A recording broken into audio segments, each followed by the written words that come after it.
जय सिया राम। सभी बड़ों को मेरा सादर प्रणाम और छोटों को स्नेह। इस चैनल पर नियमित रूप से श्री रामचरितमानस का अर्थ सहित पाठ किया जा रहा है। यदि आप नियमित रूप से श्री रामचरितमानस के पाठ का श्रवण करना चाहते हैं तो अपने इस चैनल को सब्सक्राइब करें। आज हम श्री रामचरितमानस के बालकांड में वर्णित दोहा संख्या 74 से 78 तथा उनके अंतर्गत दी गई चौपाइयों का रसपान करेंगे, जिसमें हम जानेंगे कि पार्वती माता के कठिन तप करने के उपरांत आकाश से कौन सी ब्रह्मवाणी होती है और श्री राम जी शिवजी जी से विवाह के लिए किस प्रकार अनुरोध करते हैं। तो चलिए सभी देवी देवताओं का सच्चे हृदय से स्मरण करते हुए आज के श्री रामचरितमानस के पाठ को प्रारंभ करते हैं। मंगल भवन मंगल हारी द्रवहु सुदशरथ अजीर बिहारी। भ्यो मनोरथ सुफल तब सुनु गिरिजा कुमारी। परिहरु दुसह कलेस सब अब मिली है त्रिपुरारी। श्यावर रामचंद्र की जय पवन सुत हनुमान की जय। हरे हरे महादेव की जय। अर्थात हे पर्वतराज की कुमारी, सुन, तेरा मनोरथ सफल हुआ। तू अब सारे असहाय कलेशों को यानी कठिन तप को त्याग दे। अब तुझे शिवजी जी मिलेंगे। अस तपु काहू न किन्ह भवानी। भय अनेक धीर मुनि ज्ञानी। अब उर्धर हो ब्रह्म बर बानी। सत्य सदा संतत सुचि जानी। अर्थात हे भवानी, धीर मुनि और ज्ञानी बहुत हुए हैं, पर ऐसा कठोर तप किसी ने नहीं किया। अब तू इस श्रेष्ठ ब्रह्मा की वाणी को सदा सत्य और निरंतर पवित्र जानकर अपने हृदय में धारण कर। आवे पिता बोलावन जबहि। हठ परि हरि घर जाहु तबहि। मिलहि तुम्हि जब सप्त ऋषिषा। जानेहु तब प्रमाण बागीसा। अर्थात जब तेरे पिता बुलाने को आवे तब हट छोड़कर घर चली जाना, और जब तुम्हें सप्तऋषि मिले तब उस वाणी को ठीक समझना। सुनत गिरा विधि गगन बखानी। पुलक गात गिरिजा हरसानी। उमा चरित सुंदर में गावा। सुनहु शंभु कर चरित सुहावा। अर्थात इस प्रकार आकाश से कही हुई ब्रह्मा की वाणी को सुनते ही पार्वती जी प्रसन्न हो गई और हर्ष के मारे उनका शरीर पुलकित हो गया। याज्ञवल्क्य जी भरद्वाज जी से बोले कि मैंने पार्वती का सुंदर चरित्र सुनाया, अब शिवजी जी का सुहावना चरित्र भी सुनो। जब ते सती जाय तनु त्यागा। तब ते शिव मन भ्यउ विरागा। जब पिहि सदा रघुनायक नामा। जह तह सुनहि राम गुण ग्रामा। अर्थात जब से सती ने जाकर अपना शरीर त्याग दिया तब से शिवजी जी के मन में वैराग्य हो गया। वे सदा श्री रघुनाथ जी का नाम जपने लगे और जहाँ तहाँ श्री रामचंद्र जी के गुणों की कथाएं जाकर सुनने लगे। चिदानंद सुख धाम शिव विगत। मोह मद काम। बिचरहि मही धरि हृदय हरि। सकल लोक अभिराम। सियावर रामचंद्र की जय। पवन सुत हनुमान की जय। हर हरे महादेव की जय। अर्थात चिदानंद सुख के धाम, मोह मद और काम से रहित शिवजी जी संपूर्ण लोकों को आनंद देने वाले भगवान श्री हरि या श्री रामचंद्र जी को हृदय में धारण कर भगवान के ध्यान में मस्त हुए पृथ्वी पर विचरने लगे। कतहु मुनि नह उपदेश ही ज्ञाना, कतहु राम गुण करहि बखाना। यद्यपि अकाम तदपि भगवाना, भगत बिरह दुख दुखित सुजाना। अर्थात वे कहीं मुनियों को ज्ञान का उपदेश करते और कहीं श्री रामचंद्र जी के गुणों का वर्णन करते थे। यद्यपि सुजान शिवजी जी निष्काम हैं, तो भी वे भगवान अपने भक्त सती के वियोग के दुख से दुखी हैं। एहि विधि ज्ञऊ कालु बहु बीति, नित ने होई राम पद प्रीति। नेमु प्रेमु शंकर कर देखा, अभिचल हृदय भक्ति की रेखा। अर्थात इस प्रकार बहुत समय बीत गया। श्री रामचंद्र जी के चरणों में नित नई प्रीति हो रही है। शिवजी जी के कठोर नियम, अनन्य प्रेम और उनके हृदय में भक्ति की अटल टेक को जब श्री रामचंद्र जी ने देखा, प्रगटे राम कृतज्ञ कृपाला, रूप शील निधि तेज विशाला। बहु प्रकार शंकर ही सराहा, तुम्हें बिनु अस व्रतु को निर्वाहा। अर्थात तब कृतज्ञ यानी उपकार को मानने वाले, कृपालु रूप और शील के भंडार, महान तेज पुंज भगवान श्री रामचंद्र जी प्रकट हुए। उन्होंने बहुत तरह से शिवजी जी की सराहना की और कहा कि आपके बिना ऐसा कठिन व्रत कौन निभा सकता है। बहुविधि राम सैव ही समुझावा, पार्वती कर जन्म सुनावा। अति पुनित गिरिजा के करनी, विस्त्र सहित कृपा निधि परनी। अर्थात श्री रामचंद्र जी ने बहुत प्रकार से शिवजी जी को समझाया और पार्वती जी का जन्म सुनाया। कृपा निधान श्री रामचंद्र जी ने विस्तार पूर्वक पार्वती जी के अत्यंत पवित्र करने का भी वर्णन किया। अब बिनती मम सुनहु शिव, जो मो पर निज नेहु।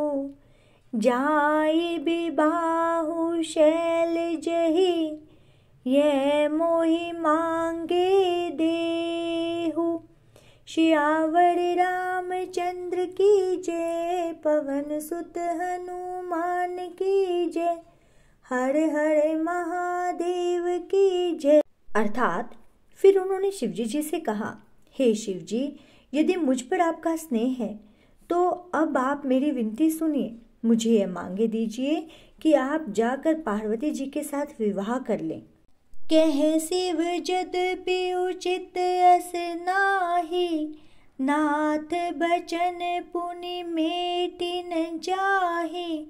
सिर धरि आयसु करिए तुम्हारा, परम धर्म यह नाथ हमारा। अर्थात शिवजी जी ने कहा, यद्यपि ऐसा उचित नहीं है, परंतु स्वामी की बात भी मेटी नहीं जा सकती। हे नाथ, मेरा यही परम धर्म है कि मैं आपकी आज्ञा को सिर पर नवाकर उसका पालन करूं। मातु पिता गुर प्रभु के बानी, बिनहि विचार करिए शुभ जानी।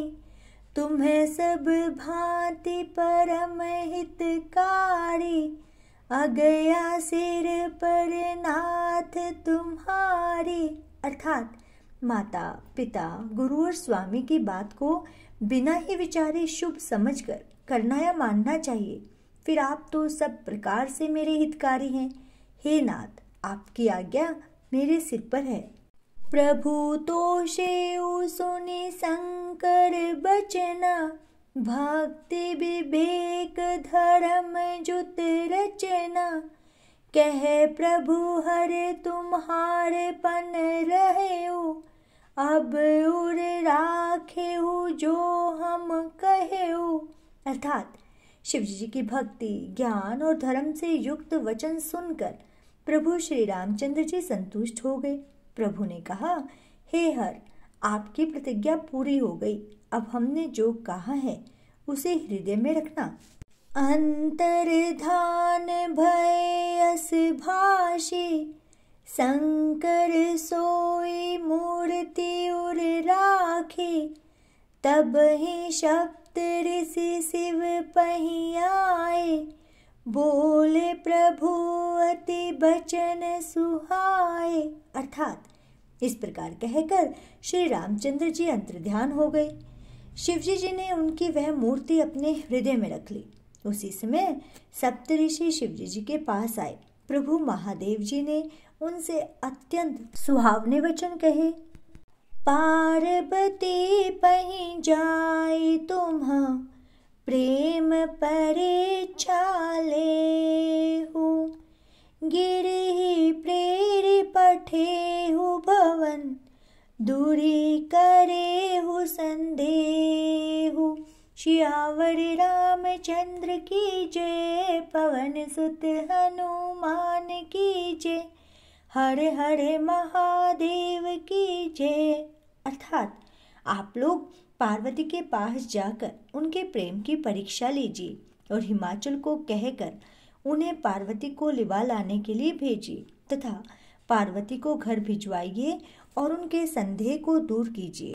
ऋषि ने गौरी देखी तह कैसी, मूर्तिमंत तपस्या जैसी। बोले मुनि सुनु शैल कुमारी, करहु कवन कारण तपु भारी। अर्थात ऋषियों ने वहां जाकर पार्वती जी को कैसी देखा, मानो मूर्तिमान तपस्या ही हो। मुनि बोले, हे शैल कुमारी, सुनो, तुम किस लिए इतना कठोर तप कर रही हो? केहि अविराधहु का तुम चाहूं, हम सन सत्य मर्मु किन्ह कहूं। कहत बचन मनु अति सकुचाई, हसी हूँ सुनी हमारी जड़ताई। अर्थात तुम किसकी आराधना करती हो और क्या चाहती हो? हमसे अपना सच्चा भेद क्यों नहीं कहती? पार्वती ने कहा, बात कहते मन बहुत सकुचाता है। आप लोग मेरी मूर्खता को सुनकर हंसेंगे। मनुहठ परान सुनई सिखावा, चहत बारी पर भीति उठावा। नारद कहा सत्य सोई जाना, बिनु पंख नह हम चहे उड़ाना। अर्थात मन ने हट पकड़ लिया है, वह उपदेश नहीं सुनता और जल पर दीवाल उठाना चाहता है। नारद जी ने जो कह दिया उसे सत्य जानकर मैं बिना ही पंख के उड़ना चाहती हूँ। देखो मुनि अभिवेक हमारा, चाहिए सदा शिव ही भरतारा। अर्थात हे मुनियों, आप मेरा ज्ञान तो देखिए कि मैं सदा शिवजी जी को ही अपना पति बनाना चाहती हूँ। सुनत बचन बिहसे ऋषि, गिरि संभव तव देह। नारद कर उपदेश सुनी, कहु बसेउ के सुगेह। सियावर रामचंद्र की जय, पवन सुत हनुमान की जय। हर हर महादेव की जय। अर्थात पार्वती जी की बात सुनते ही ऋषि लोग हंस पड़े और बोले, तुम्हारा शरीर पर्वत से ही तो उत्पन्न हुआ है। भला कहो तो नारद का उपदेश सुनकर आज तक किसका घर बसा है? दक्ष सुत नह उपदेश नह जाई, तिन्ह फिरी भवनून देखा आई। चित्रकेतु कर घरून घाला, कनक कसीपु कर पुनियस हाला। अर्थात उन्होंने जाकर दक्ष के पुत्रों को उपदेश दिया था, जिससे उन्होंने फिर लौटकर घर का मुंह भी नहीं देखा। चित्रकेतु के घर को नारद ने ही चौपट किया। फिर यही हाल हिरण्यकश्यप का भी हुआ। नारद सीख जे सुनहि नर नारी, अवसी होई तजी भवनु भिखारी। मन कपटी तन सज्जन चिन्हा, आपु सरीस सब ही चह किन्हा। अर्थात जो स्त्री पुरुष नारद की सीख सुनते हैं वे घर बार छोड़कर अवश्य ही भिखारी हो जाते हैं। उनका मन तो कपटी है, शरीर पर सज्जनों के चिन्ह हैं। वे सभी को अपने समान बनाना चाहते हैं। तेहि के बचन माने विश्वासा, तुम्हें चाहूं पति सहज उदासा। निर्गुण नीलज कुबेश कपाली, अकुल आगे दिगंबर ब्याली। अर्थात उनके वचनों पर विश्वास मानकर तुम ऐसा पति चाहती हो जो स्वभाव से ही उदासीन, गुणहीन, निर्लज, बुरे वेश वाला, नर कपवालों की माला पहनने वाला, कुलहीन, बिना घर बार का, नंगा और शरीर पर सांपों को लपेटे रखने वाला है। कहूँ कवन सुख अस भरु पाए, भल भूली हो ठग के बौराए। पंच कहे शिव सती विवाही, पुण्य वडेरी मराए निताही। अर्थात ऐसे वर के मिलने से कहो तुम्हें क्या सुख होगा। तुम उस ठग नारद के बहकावे में आकर खूब भूली। पहले पंचों के कहने से शिव ने सती से विवाह किया था, परंतु फिर उसे त्याग कर मरवा डाला। और इसके साथ ही आज का श्री रामचरितमानस का पाठ संपूर्ण होता है। कल आगे की कथा में हम सुनेंगे कि ऋषियों के मुख से श्री शिवजी जी के विषय में इतने अपशब्द और उनके इतने अवगुणों को सुनने के बाद माता पार्वती उन्हें क्या उत्तर देती हैं। आगे की श्री रामचरितमानस की कथा का श्रवण करने के लिए हमसे जुड़े रहें तथा अपने इस चैनल को लाइक करें, शेयर करें और सब्सक्राइब करें। श्री रामचरितमानस के पाठ के बाद श्री रामचरितमानस की आरती अवश्य गाएं। आप यह आरती डिस्क्रिप्शन बॉक्स में दिए गए लिंक से भी सुन सकते हैं। जय श्री राम।